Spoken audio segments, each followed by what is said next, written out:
আচ্ছা, তাহলে effective length মেথডটা আমরা গত ফ্রাইডেতে সলভ করেছিলাম। আজকে আমরা মিলে ডিরেক্ট অ্যানালাইসিস মেথড, যেটা ডিরেক্ট অ্যানালাইসিস মেথডের কিভাবে সলভ করতে হয় সেই জিনিসটা শিখব। তার আগে ইফেক্টিভ লেন্থ মেথড যদি কেউ মিস করে থাকেন, তাহলে আজকের প্রবলেমটা খুব ভালো করে খেয়াল করেন। Same procedure, just effective length method আর ডিরেক্ট অ্যানালাইসিস মেথডে শুধুমাত্র একটা ফর্মুলাতে একটু চেঞ্জ আছে, বাকি একদম ফার্স্ট টু লাস্ট যেভাবে যা আছে একদম সেম। প্রসিডিউর একদম সেম, ক্যালকুলেশন সবকিছুই একদম সেম, ফর্মুলাও একদম সেম, শুধুমাত্র একটা জায়গায় একটু ডিফারেন্স আছে, শুধুমাত্র জাস্ট একটা ভ্যালু বের করতে ডিফারেন্স, তাছাড়া মোটামুটি সব ক্ষেত্রে ক্যালকুলেশন ভ্যালু সবকিছুই সেম। তো ডিরেক্ট অ্যানালাইসিস মেথডে আমাদের বলতেছে কি সেম আগে যে প্রশ্নটা ছিল সেম প্রবলেমে এখানে সলিউশন করা হয়েছে। এখানে বলা আছে 12 ফিটের একটা কলাম আছে, 12 ফিটের ডাব্লিউ 12 × 96 একটা স্টিল বিম কলাম আছে, ব্রেসড ফ্রেমে আছে। It is bent in a single curvature with equal and opposite in moments and it is not subjected to intermediate transfers. সহজ কথায় এরকম একটা স্ট্রাকচার আছে, এরকম একটা স্টিল সেকশন আছে, সেটা বিম কলাম একসাথে কম্বাইন্ড অ্যাকশন হিসেবে আছে। যেটা বলা আছে এটা ব্রেসড স্ট্রাকচার, দুই পাশে সাপোর্ট আছে, দুই পাশে সাপোর্ট আছে, মাঝখানে কোনো ব্রেসিং নাই, শুধু দুই পাশে সাপোর্ট আছে। এরপরে বলা আছে এই দুই পাশে যে মোমেন্ট, মানে এই প্রান্তের যে মোমেন্ট m1 আর এই প্রান্তের যে মোমেন্ট m2, এই দুইটা মোমেন্টের value same, equal and opposite. তার মানে ভ্যালুটা সেম, যদি আমরা m1টাকে পজিটিভ ধরি তাহলে m2টা হয়ে যাবে নেগেটিভ, এরকম হচ্ছে ভ্যালু সেম, শুধুমাত্র সাইন যেটা সাইনটা আর কি ডিফারেন্ট, অপোজিট। এখানে বলা আছে dead load 175 kip, live load 300 kip. আর এখানে ফার্স্ট অর্ডারের কারণে এক্স অ্যাক্সিসে ডেড লোডের কারণে মোমেন্ট দেওয়া আছে 60 কিপ ফিট, লাইভ লোডের মোমেন্ট দেওয়া আছে 60 কিপ ফিট। আগে যে প্রবলেমটা ছিল সেটাই, শুধুমাত্র সেই প্রবলেমটাই, একই প্রবলেম দুইটা মেথডে অ্যানালাইসিস করছে, অ্যানালাইসিস করার চেক করছে যে দুইটা মেথডই সেটা স্যাটিসফাই করে কিনা। তো এই ডিরেক্ট অ্যানালাইসিস বলেন বা ইফেক্টিভ লেন্থ মেথড বলেন, এই দুইটা মেথডে অ্যানালাইসিসের জন্য ফর্মুলা একই, প্রসিডিউর একই, জাস্ট এই একটাই ফর্মুলা, একটা ফর্মুলা দিয়ে দুইটা মেথডে চেক দিতে হয়। এখানে জাস্ট চেক দেওয়ার জন্য আমাদের দেখেন এই ফর্মুলাতে ভ্যালু বসায় দেখতে হবে যে আমাদের এই রেশিওটা, এই পাশে বাম পাশের যে রেশিওটা, এই রেশিওটা একের থেকে ছোট আছে কি। তো আমি যদি এখন ডিরেক্ট অ্যানালাইসিস মেথড দিয়ে সলভ করি অথবা ইফেক্টিভ লেন্থ মেথড দিয়ে সলভ করি, আমার জাস্ট এইখানে যে ভ্যালুগুলো আছে সেই ভ্যালুগুলারই ভ্যালুটা বের করতে হবে, সেই ভ্যালুগুলা ক্যালকুলেশন করতে পারলে আমার মোটামুটি প্রবলেম শেষ। এর মধ্যে পি আর, যেটা পি আরটা কি আমরা বলছিলাম লোড রিকোয়ার্ড, মানে যে পরিমাণ লোড আমাদের স্টিল সেকশনটা রেজিস্ট করবে সেটাই হলো পি আর, বা সহজ কথায় পি আরটাকে আমরা বলছিলাম পি ইউ। এই যে এখানে যে ফর্মুলাটি ছিল সেখানে আমাদের এই পি আর এর ফর্মুলা লেখা ছিল, পি আর এর ফর্মুলাটা লেখা ছিল P N T plus B two P L T. আমরা যেহেতু আগের ক্লাসে বলেই নিছি যে আমরা শুধুমাত্র ব্রেস্ট ফ্রেমের ক্ষেত্রে আমরা অ্যানালাইসিস করব, বি টু যেটা সেটা হলো একটা ক্যান্টিলিভার ফ্রেমের রিডাকশন ফর্মুলা। যদি এরকম একটা ক্যান্টিলিভার ফ্রেম থাকে যে এক পাশে সাপোর্ট আছে আর এক পাশে ফ্রি, সেই ক্ষেত্রে আমাদের এই বি টু এর ক্যালকুলেশনটা আসে।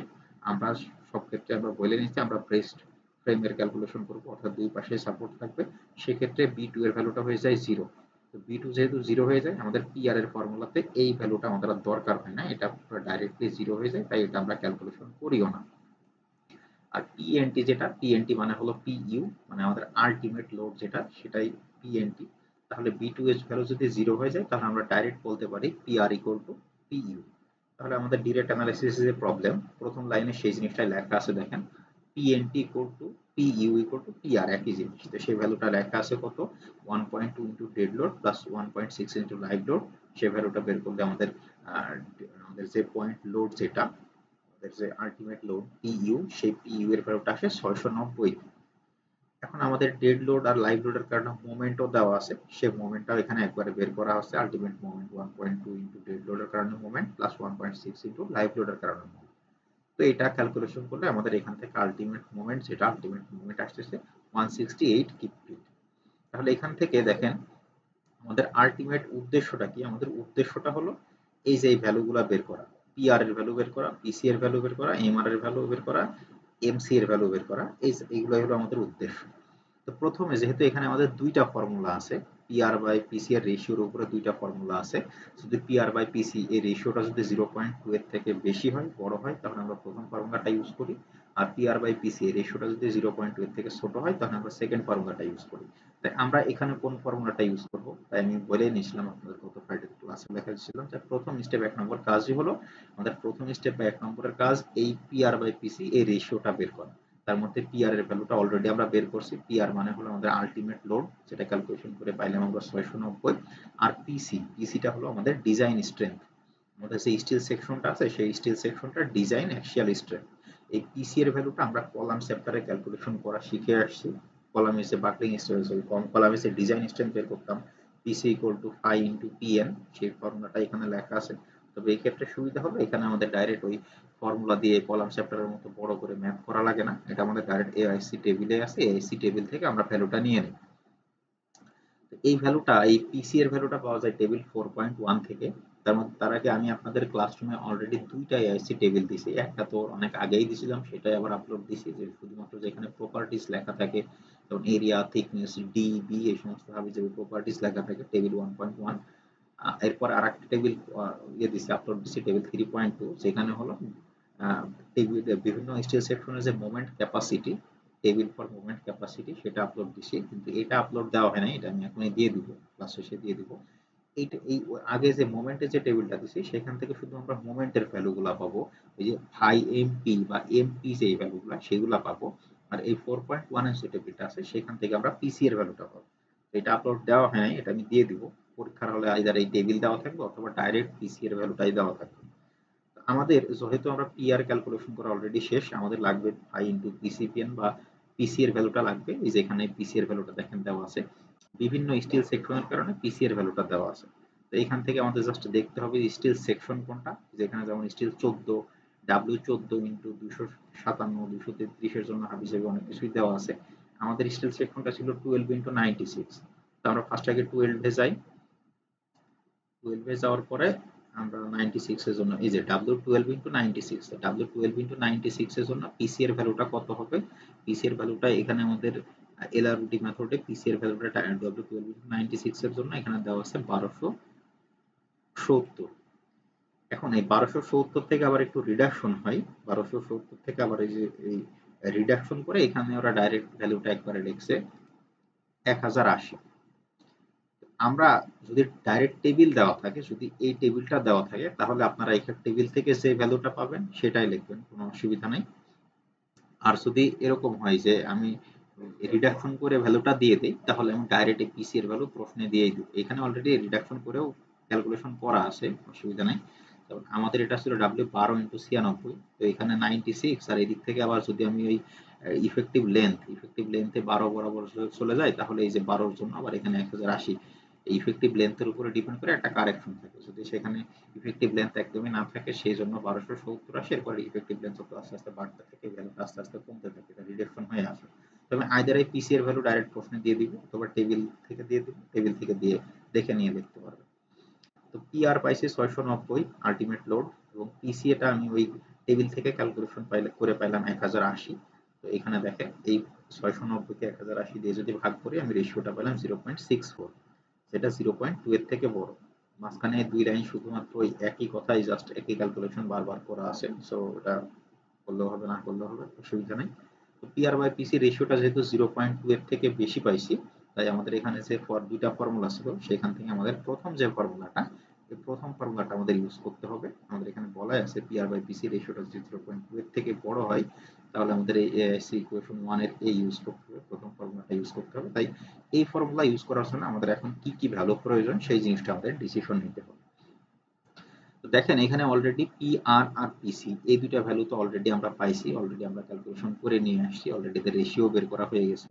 এখন এরপরে আমাদের কি কি ভ্যালু লাগবে? এরপরে লাগবে এমআরএক্স, এমসিএক্স, আর এমআরওয়াই, এমসিওয়াই। আমাদের যে প্রশ্ন আছে, আমরা যদি একটু প্রশ্নটা দেখে খেয়াল করি, আমাদের এখানে যে মোমেন্ট দেওয়া আছে সেটা শুধুমাত্র এক্স অ্যাক্সিস এর মোমেন্ট বা মেজর অ্যাক্সিস এর মোমেন্ট দেওয়া আছে, মাইনর অ্যাক্সিস এর মোমেন্টটাকে ইগনোর করা হয়েছে, বলা হয়েছে ওটা লাগবে না। তাই আমরা ওই এমআরওয়াই আর এমসিওয়াই যেটা, এই পার্টটা যেহেতু দেওয়া নাই, এই পার্টটাকে আমরা ইগনোর করব, এই পার্টটাকে আমরা জিরো ধরে নেব। তাই শুধুমাত্র আমাদের এখানে এখন আননোন আছে এমআরএক্স আর এমসিএক্স, জাস্ট এই দুইটা ভ্যালু আমাদের আননোন আছে, এই দুইটা ভ্যালু বের করতে পারলে আমাদের ক্যালকুলেশন শেষ। এই দুইটা ভ্যালু বের করার প্রসিজারও একদম হুবহু সেম, গত ফ্রাইডেতে আমি যেভাবে দেখাইছি, যে এমআর এর ফর্মুলাটা হলো B one into mu. Mu already আমরা ক্যালকুলেশন করছি, এই যে 1.2 ইন্টু ডেড লোডের কারণে মোমেন্ট প্লাস 1.6 ইন্টু লাইভ লোডের কারণে মোমেন্ট, সেটা আসছে 168 ক্যালকুলেশন করে। এখন শুধুমাত্র আমাদের অজানা আছে হলো বি1, b1 বের করতে পারলে আমরা m1 এর ভ্যালু বের করতে পারবো। তো b1 এর ফর্মুলাটা, এই ফর্মুলাটা আমরা গত ফ্রাইডেতে ইউজ করছি। b1 এর ফর্মুলাটা হলো cm divided by 1 minus alpha into pr by pel। এই ফর্মুলাতে আমরা জাস্ট বসাই দিব, বসাই আমরা b1 ক্যালকুলেশন করব। এখন b1 ক্যালকুলেশন করতে হলে প্রথমে আমাদের লাগবে cm এর ফর্মুলাটা ছিল 0.6 minus 0.4 into m1 divided by m2। এখানে m1 আর m2 টা কি, এই যে আমি বলছিলাম যে আমাদের যে স্টিল সেকশনটা আছে তার দুই প্রান্তের মোমেন্ট হলো m1 আর m2। এখানে আমাদের আলটিমেট মোমেন্ট আমরা পাইছি 168 কিউব ফিট, আর আমাদের প্রশ্নেই বলা আছে যে দুই প্রান্তের মোমেন্ট হবে ইকুয়াল এন্ড অপোজিট। তার মানে দুই প্রান্তের মোমেন্টের ভ্যালুটা সেম 168 হবে। এক প্রান্তে যদি পজিটিভ হয় অপর প্রান্তে হবে নেগেটিভ। তো সেই ভ্যালুটা এখানে বসানো হয়েছে। আগে একটা মাইনাস চিহ্ন দেওয়া হয়েছে, কারণ ধরেন আমি যদি m1 টাকে পজিটিভ ধরে নিই m2 টা অটোমেটিক্যালি নেগেটিভ হয়ে যাবে। একটা মাইনাস দেওয়া হয়েছে 168 ভাগ 168 করলে হয় ভ্যালুটা 1। এই মাইনাস আর এই মাইনাস হয়ে যায় প্লাস, তাহলে 0.6 প্লাস 0.4 সিএম এর ভ্যালুটা হয়ে যায় 1।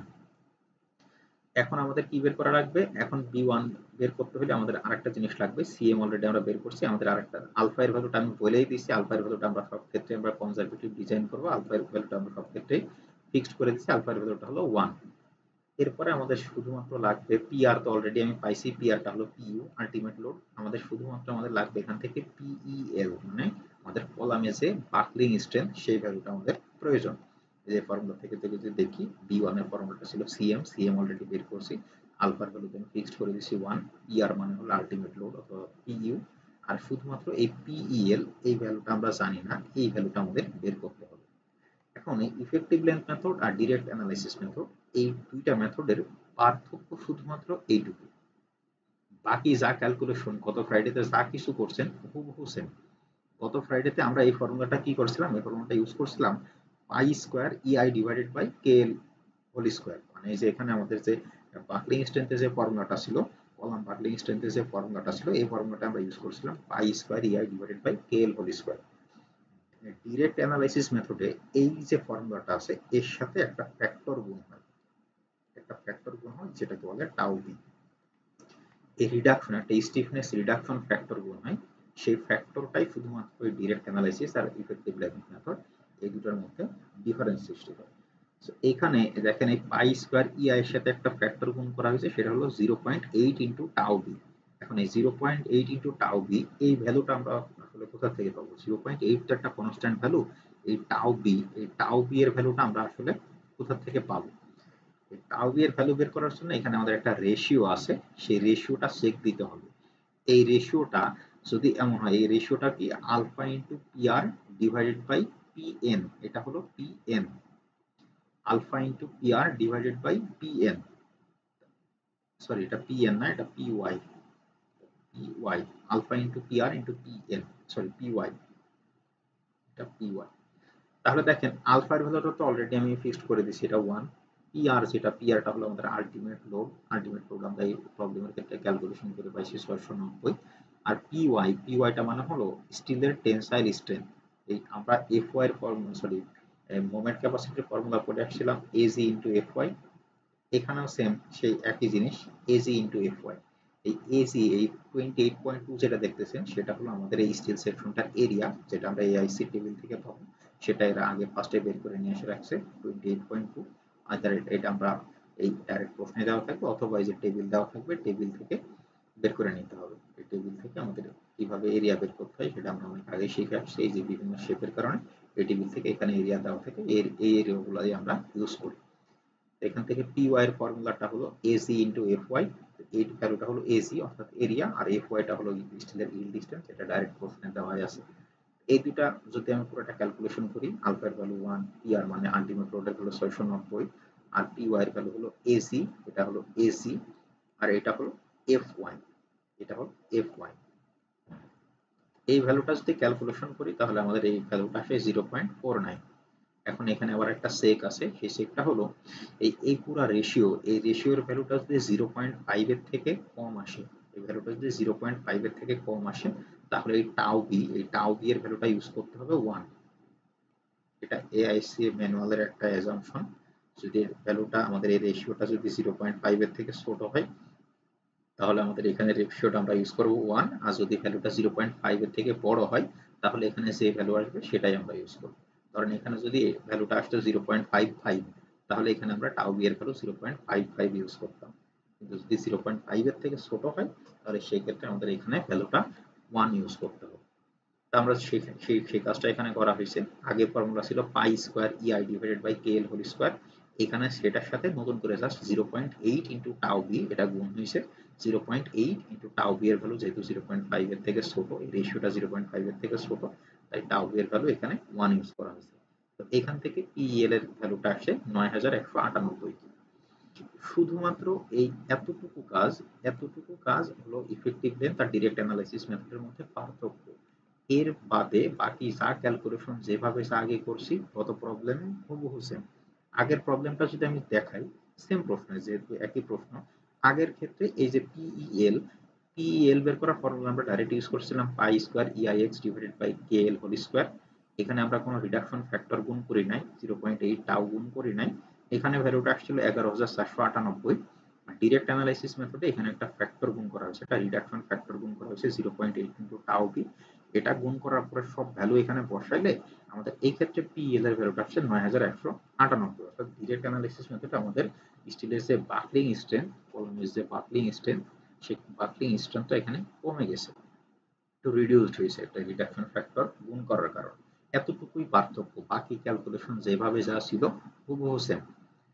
তো যেহেতু এখানে আমরা সিএম পাইছি এবং পিএল পাইছি, তাহলে আমরা এখান থেকে এখন বিটা 1 বের করতে পারি। বিটা 1 এর ফর্মুলা হলো CM divided by 1 minus alpha PR divided by PEL. তো এখানে সিএম এর ভ্যালু 1 বসানো হয়েছে, আলফা এর ভ্যালু 1, আর পি এর পিআর মানে হলো আলটিমেট লোড পিইউ 690, আর পিইএল এখান থেকে বের করছে 9198।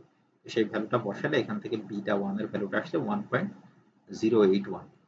তো বিটা 1 পাওয়ার পরে আমরা এখান থেকে এখন এম আর বের করতে পারি। এম আর এর ফর্মুলাটা ছিল, এই যে এম আর এর ফর্মুলাটা ছিল beta 1 into M U plus beta 2 into M L T. তো বিটা 2 এর ভ্যালু যেহেতু 0, তো এটা তো থাকবে না। এম আর এর জন্য শুধুমাত্র বিটা 1 ইন্টু আলটিমেট মোমেন্ট সেটা গুণ করলে আমরা এম আর পাবো। সেই কাজটা এখানে করা হয়েছে, দেখেন এম আর বের করছে beta 1 into M U. Beta 1 এর ভ্যালু পাইছি 1.081, আর এম ইউ যেটা সে ভ্যালুটা পাইছি 168। দুইটা গুণ করলে আমরা এখান থেকে ভ্যালু পাইতেছি 181 কিউব ফিট।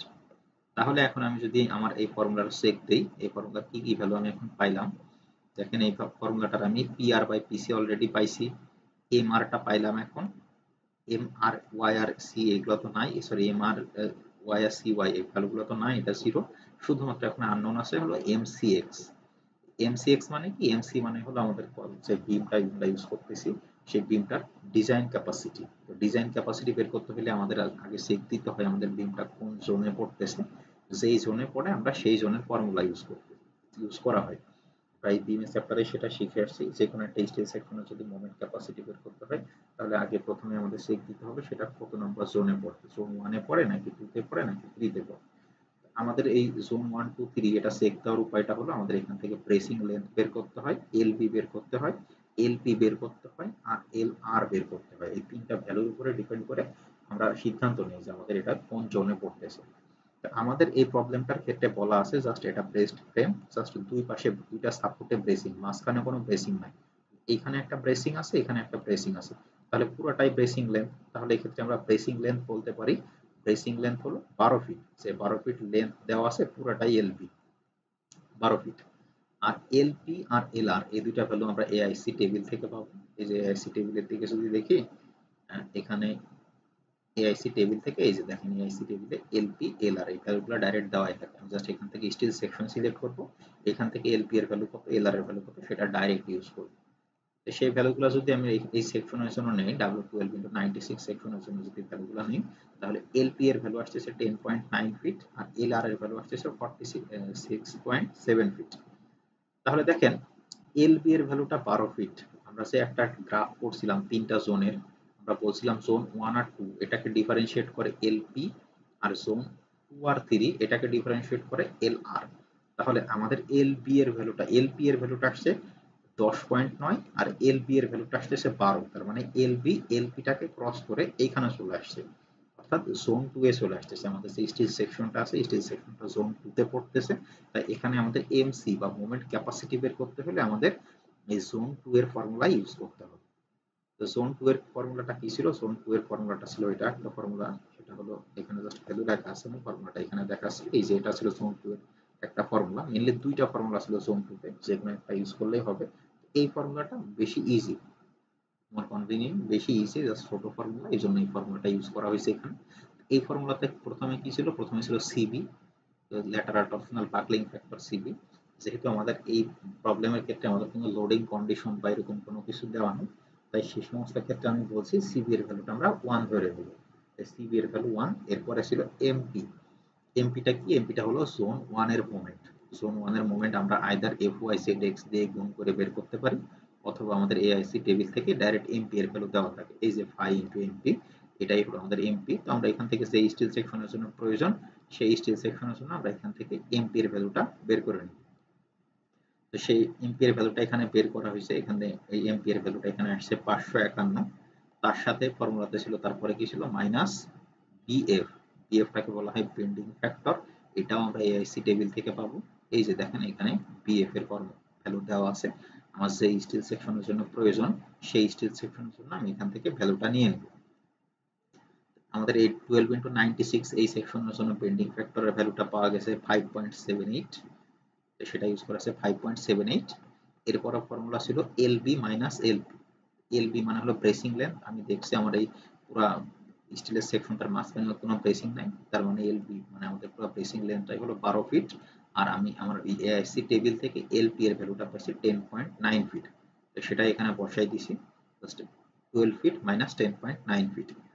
এটা পুরোটা ক্যালকুলেশন করলে আমাদের জোন 2 এর কারণে মোমেন্ট আসছে 544 কিউব ফিট। তাহলে এখন আমাদের এই লাস্ট আলটিমেট যে ফর্মুলা, এখন আমাদের সব ভ্যালুই জানা। পিআর এর ভ্যালু আমি জানি, পিসি এর ভ্যালু জানি, এমআর এর ভ্যালুও জানি, এমসি এর ভ্যালুও জানি। আর এই এমসি, এমআরএক্স, এমসি, সরি এমআরওয়াই আর এমসিওয়াই এগুলো যেহেতু কোনো ভ্যালু দেওয়া নাই, মাইনর অ্যাক্সিস এর মোমেন্ট রেশিওটাকে আমরা 1 ধরে নিলাম, সরি 0 ধরে নিলাম। তাহলে পিআর মানে ছিল আমাদের আলটিমেট লোড, আলটিমেট লোড ছিল 690 কিল। পিসি ছিল আমাদের স্টিল সেকশনটার ডিজাইন স্ট্রেংথ, এটা আমরা যে এআইসি টেবিল থেকে পাবো, টেবিল 4.1। এখান থেকে দেখেন এই যে ডাইরেক্ট পিসি দেওয়া আছে, আইসিপিএন মানে হলো পিসি, পিসি এর ভ্যালুটা ডাইরেক্ট দেওয়া আছে, সেখান থেকে আমরা পিসি এর ভ্যালু পাইছি 1080। তারপর 8/9 এমআরএক্স, এমআরএক্স এর এই যে ফর্মুলা থেকে আমরা বের করে পাইছি MR equal to B one into mu. তো বি1 এর ভ্যালু বের করে পাইছিলাম 1.081, তার সাথে 168 গুণ করে এমআর পাইছিলাম 181। এমআর এর জায়গায় লিখছি 181। আর এমসি, এমসি আমি আগে চেক করলাম, আমাদের যে স্টিল সেকশনটা, স্টিল সেকশনটা এটা জোন 2 এর মধ্যে পড়ে। তো জোন 2 এর ফর্মুলা দিয়ে আমি জোন 2 এর মোমেন্ট ক্যাপাসিটি বের করলাম 544। এখানে 544 বসাইলে আমাদের টোটালটা ক্যালকুলেশন করলে এখান থেকে ভ্যালু আসে 0.935। এই আমাদের মেইন উদ্দেশ্যটা কি ছিল? আমাদের উদ্দেশ্যটা ছিল যে আমাদের এই পুরো এই রেশিওটা, এই অ্যানালাইসিস করে পুরো রেশিওটা বের করে দেখবো, যেটা যদি 1 এর থেকে ছোট হয় তাহলে আমাদের স্টিল সেকশনটা ঠিক আছে, ওকে আছে, স্যাটিসফ্যাক্টরি আছে। আর যদি 1 এর থেকে বড় হয় তাহলে সেক্ষেত্রে আমরা বলবো এটা আনস্যাটিসফ্যাক্টরি বা নট ওকে। তো যেহেতু এই ডিরেক্ট অ্যানালাইসিসের মাধ্যমে আমরা দেখতেছি যে এখানে এই ক্ষেত্রে স্টিল সেকশনটা স্যাটিসফ্যাক্টরি আছে, তাই আমরা বলতে পারি যে আমাদের যে স্টিল সেকশনটা ইউজ করা হয়েছে 12 এটা বিম কলাম কম্বাইন্ড অ্যাকশন, অর্থাৎ এই এক্সিয়াল লোড এবং বেন্ডিং মোমেন্ট যদি কম্বাইন্ডলিও এর মধ্যে আসে তাও সেটা সে ক্যারি করতে পারবে, সেটাকে রেজিস্ট করতে পারবে। তো এটাই ছিল আমাদের ডিরেক্ট অ্যানালাইসিস মেথড। যারা গত ফ্রাইডেতে ছিলেন তারা বুঝতেই পারতেছেন জাস্ট ওই ইফেক্টিভ লেন্থ মেথড আর ডিরেক্ট অ্যানালাইসিস মেথডের ক্যালকুলেশন প্রসিজার সবকিছুই সেম, ফর্মুলা সবকিছুই সেম, শুধুমাত্র এই যে এইখানে জাস্ট এই বাকলিং স্ট্রেন্থ বের করার এখানে একটা রিডাকশন ফ্যাক্টর নিয়ে আসতে হয়। সেই রিডাকশন ফ্যাক্টরের জন্য জাস্ট এখান থেকে এইটুকু একটু ক্যালকুলেশনটা, জাস্ট এক লাইনের ক্যালকুলেশনটা একটু বেশি করতে হয়। তাছাড়া মোটামুটি ওই আগের প্রবলেম যেভাবে যা ক্যালকুলেশন করে আসছি এখানেও সেম একইভাবে ক্যালকুলেশন করতে হয়। তো এই প্রবলেমটা বুঝতে পারেন না এমন কেউ আছেন? জি স্যার, বুঝতে পারছি স্যার।